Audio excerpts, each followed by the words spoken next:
Wall Street giving today's big tech deal 2 thumbs down. Adobe scooping up private software firm Figma. Adobe dropping nearly 17%. Figma getting a major premium in this deal. Just last year, it was valued at $10 billion in the private market. The software space has been suffering this year. The IGB, the ETF that tracks the group, down over 30%. Our next guest predicts that we will see a jump in tech mergers due to the economic downturn. Rick Sherlund is the vice chair of technology investment banking at BofA Merril Lynch. He's known for hitting #1 on the institutional investor all-star list 17 times in a row. That's longer than the show has been on the air. Rick, it is an honor to have you on Fast Money. Good to see you.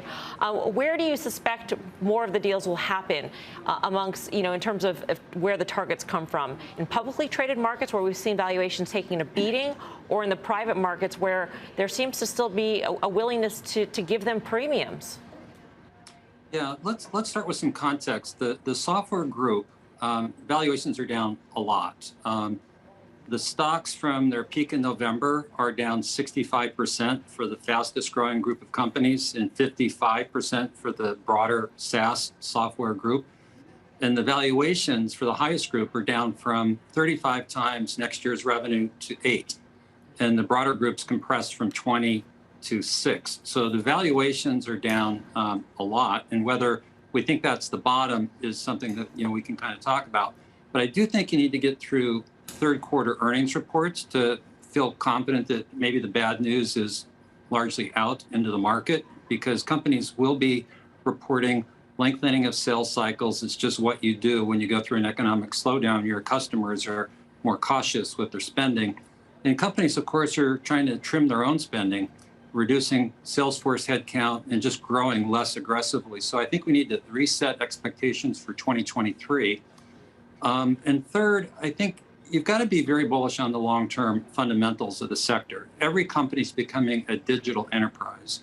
So, the buyers of software now are much broader. It used to be something you'd sell to IT. Now it is the business. So sort of got to feel very bullish about the long-term outlook. And another point would be the IPO market. It's not open, but when the window does open back up, you're going to see a lot of companies going public. Those will be high quality companies. The valuations will be more reasonable than you saw in the last cycle when we had, 0 interest rates and free money. But the pipeline is extremely robust when the window finally does open back up. But the last point is on M&A. And I do think that we're going to see an increasingly active M&A market, and it's something that we're very active in. I think the strategics, the companies with all the cash, would like to see more capitulation in valuation thinking by the private companies. Those expectations were set last year in this environment of very high multiples. So as you go into next year, I would expect that you'll see more capitulation on the valuation expectations and the premiums that are required to make these deals happen. But also you have private equity with a boatload of cash, and they need functioning debt markets for leverage to do deals, but they are a backstop on valuation. So they're very eager and actively looking at this sector. So I think it suggests that M&A, in the absence of an IPO market, you're just going to see a lot more consolidation coming in this sector.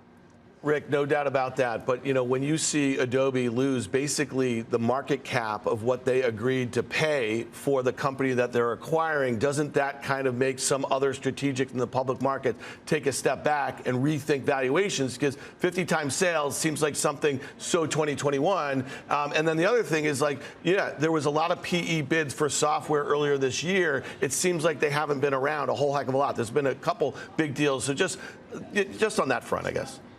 Yeah, thanks. I really need to stay away from individual stocks. I used to enjoy chatting with you folks about stocks, but as a banker, I'm trying to develop social skills and stop talking about stocks. So I can't kind of go there on Adobe. But just broadly to your point about private equity, they are dependent on leverage, and even though they've been writing bigger equity checks, the non-investment grade market's been shut. And we are starting to see signs that the debt markets are becoming more functional. We're starting to see more block trades. So we're kind of encouraged by increasing financing activity. But I think that's been a constraint on private equity's ability to do all the deals that they would like to do. But also, like the strategics, you do need to see greater capitulation. And I think as more time goes by, companies will have their valuation expectations softened, and that will combined with more fully functional financial markets, I think it accelerate the pace of M&A.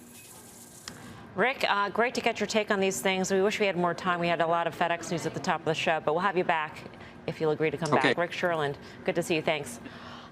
So what do we think? And what do we think specifically about the Adobe deal? I mean, Dan makes a good point in terms of how much it is paying for something that is expected to only give it like 2% sales growth. Well, and in fact, they on an ARR basis, recurring revenue, they do in a year what Adobe does in 5 minutes, it seems. And so Dan pointed out 50 times. I just say also, Adobe was punished today also on an outlook. This was a combination of two things. And also, this is a company that's so free cash flow accretive that when you hear as an investor that actually we may have to take out a small term loan if we don't have the cash in the books right now to pay it, and we're going to pause our buybacks until that, which is what they said.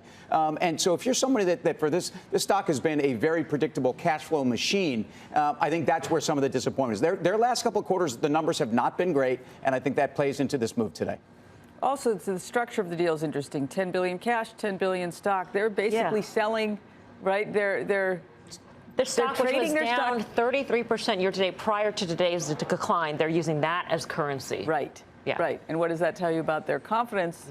I don't know. It's an extraordinarily expensive deal. I'm kind of surprised, but not an extraordinarily expensive company. I'll just say, I mean, at 25 times 23 free cash flow, I mean, again, we just talked through these things, Dan. I don't know if you've got a different view. I'd be shocked this deal gets done, to be honest with you. I think it's getting done. You think it's getting done? Yeah. There's no shareholder vote. I was looking at that. The shareholders might rebel. They won't. They can't. They don't have the right.